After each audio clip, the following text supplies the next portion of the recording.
This crypto CEO just got arrested after the feds say his company was actually just a $328 million Ponzi scheme. Our big story at 5:30 tonight. He appeared to be a high-flying businessman, but federal investigators say it was all just a big facade. We're talking a dozen luxury cars, Rolexes, and lots of other fine jewelry. Chris Delgado has agreed to surrender a vast collection of luxury items as investigators look into this multi-million-dollar Ponzi scheme. Oh boy, I mean, how are people getting this brazen? So, the person at the center of the story today is Christopher Delgado, a 34-year-old from Apopka, Florida, and the CEO of the company called Goliath Ventures. And if anything, this company seems like it might be a Goliath Ponzi scheme, because apparently he operated and looked like the kind of guy you would expect from running a successful investment firm. He appeared in charity events, sponsored community organizations, and ran for Orange County Commissioner back in 2022. I guess the good news is that he lost that race, or else Florida would have quite the interesting political scandal right now. But his company, Goliath Ventures, presented itself as a cryptocurrency investment firm focused on something called liquidity pools. And the pitch was that investors' money would have to move through a structured system, starting in traditional bank accounts, then move into Coinbase, and then into encrypted ledgers, and then eventually into a decentralized cryptocurrency liquidity pool where profits would be supposedly generated. Basically, the promise was that investors would put that money into a fund, and the company would deploy that money into crypto markets, and those trades would generate consistent monthly returns. And those returns weren't small,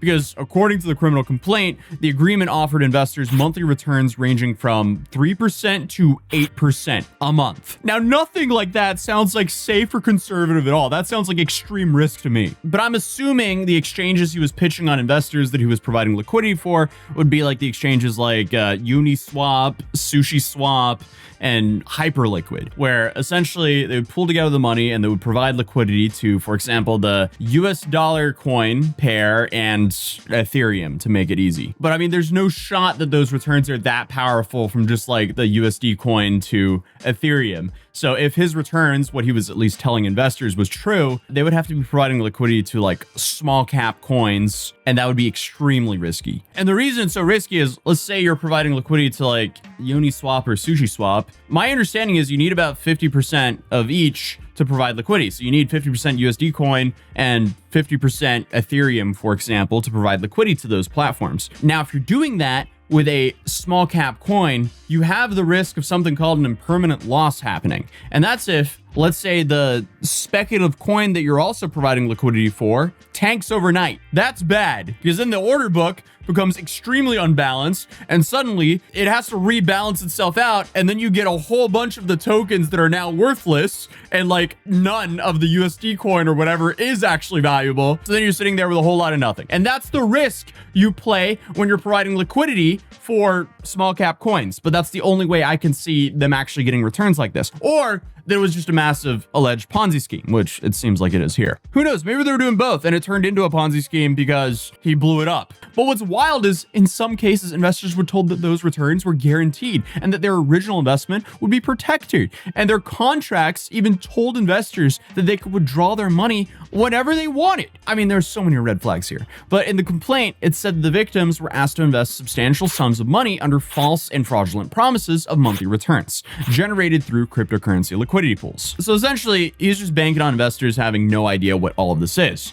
But to make everything look legitimate, I guess, investors were given access to an online portal where they could log in and see their balances increase every month. And those accounts appeared to show steady growth and regular profits, which kept up the idea that the investment strategy was working exactly as promised. And early on, it actually looked like it was. Some investors did receive monthly payouts, which only built their confidence in the company and encouraged them to invest even more money. But according to investigators, those early payments would turn out to be a key part of how the entire operation actually worked. Because the way Goliath Ventures attracted investors had less to do with crypto strategies and more to do with building trust. The complaint says that investors were often brought in through personal referrals, luxury events, and even charitable sponsorships. And they also used people's friends, parties, and literal charities. And all of it helped create this impression that Goliath was a legitimate investment operation. And it seems like he wanted to come off as this all-around charitable guy. He worked for Florida-based charities and appeared on local TV talking about donations to community organizations. And at one point, he even pledged $2 million to Victoria's Voice Foundation during a media appearance.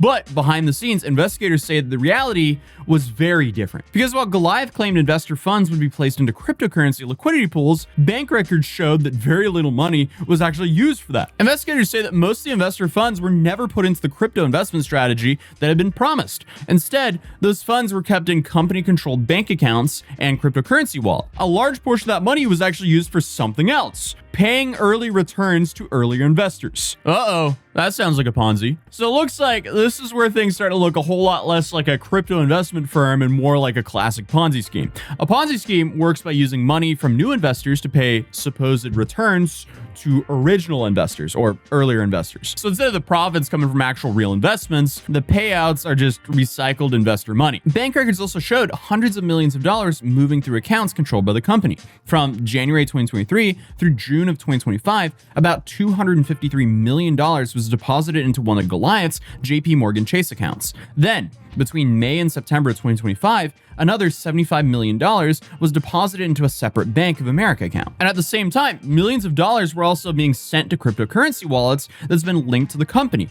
And then, to make things even worse, investigators found out that about $1.5 million of investor funds appeared to have actually been placed into a liquidity pool on the exchange Uniswap. So yeah, he didn't even blow up the funds. He just used, not even 1% of the funds as intended. Like, come on. In other words, out of hundreds of millions of dollars raised from investors, only a tiny fraction was ever used for the strategy that he sold the investors on. And again, that's because most of the money was allegedly being used to pay earlier investors. Come on! So it seems like it was just one big circle where if one part stopped turning, the whole thing collapsed. I mean, how do you even run something like this without being constantly extremely anxious? Especially being like a public-facing figure? Some people are just interesting, man. Like, did he not realize it was going to be inevitable that all of this was going to come crashing down? But I guess the question a lot of you guys probably have is, where was the money going that wasn't being used to pay off early investors? Well, according to the criminal complaint, investor funds were used for Delgado's personal spending, such as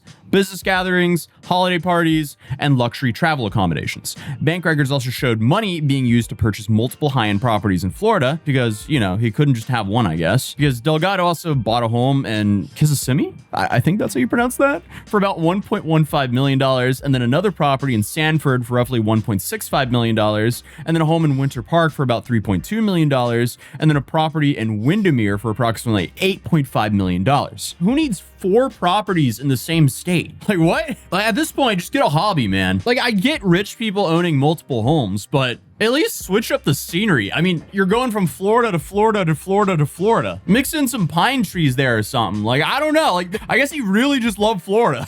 But just like so many other alleged fraud stories we've been covering here, the spending obviously did not stop with just real estate, because prosecutors also listed a collection of luxury assets that they say were purchased that have now been surrendered. And this list includes, you know, a dozen vehicles, among them a Rolls-Royce Ghost, a Rolls-Royce Cullinan, a Ferrari 296 GTS. Awful Ferrari to buy. If you're gonna buy a Ferrari, why are you buying the V6 Ferrari? Hello? A Lamborghini Huracan, a Bentley Bentayga, and multiple Cadillac Escalades. Honestly, what a shitty list of cars. I mean, if you have like endless money and you can be blowing it on that kind of cars, like, why are you not buying some nicer cars than that? Like, obviously, like, essentially it's like the guy has zero taste and he's only buying cars to flex on people. That's what this list seems like. Man, if I had endless money, Mercedes-Benz CLK 63 Black Series. Immediately copped. What else? If we had infinite money, what kind of cars would we be buying? I don't know. It's just like a classic air-cooled manual 911. Unfortunately, all of these cars are just so unaffordable that, yeah.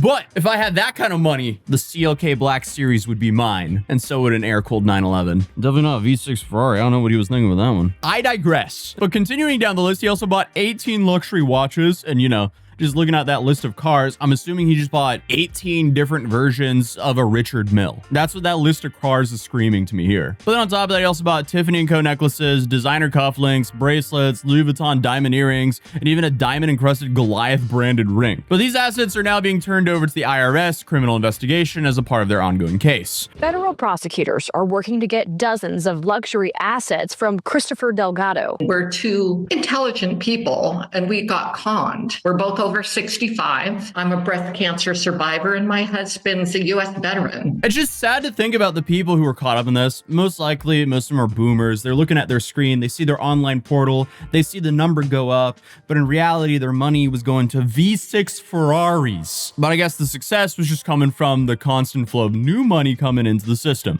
But by late 2025, things began to change because investors who tried to withdraw their money, they started receiving delays. The company blamed issues on audits, banking problems, and compliance reviews. And investigators wrote that Goliath began providing shifting explanations for why investors couldn't access their money. And eventually, some investors were told that payments would resume on specific dates, but those payments never arrived. And by early this year, federal authorities were building a case. And on February 24th, that investigation became public. Federal authorities arrested Christopher Delgado and charged him with wire fraud and money laundering. And the charges were announced by the U.S. Attorney's Office at the Middle District of Florida in a press release. Anything you want to say after today's hearing, Mr. Delgado? No comment today. Thank you, guys. Equipped with a GPS monitor on his ankle, Christopher Delgado took his attorney's lead and stayed quiet when asked about the allegations that he defrauded investors out of millions. Do you anticipate talking one day? What's the result?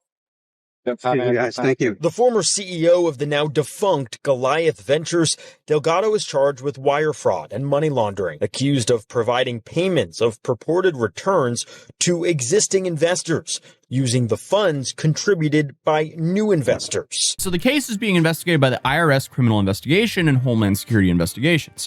And those two agencies typically handle large financial crime cases. And if Delgado is convicted on these charges filed against him, he could face a maximum sentence of up to 30 years in federal prison. But for now, investigators are tracing the flow of money through the bank accounts, cryptocurrency wallets, and assets connected to the company, trying to determine exactly where hundreds of millions of dollars ultimately ended up. So the future of this case will be playing out in federal court. But one question that I'm sure all the victims have here is, how much of that money, if any, can actually be recovered here? Unfortunately not. He blew it all on V6 Ferraris, which lost half their value when he drove it out of the dealership showroom. Why do scammers have the worst taste in cars? Okay, I'm done with the cars. Anyway, if you're new here, feel free to subscribe, drop a like if you enjoyed the video, and I'll see you guys in tomorrow's video. Peace.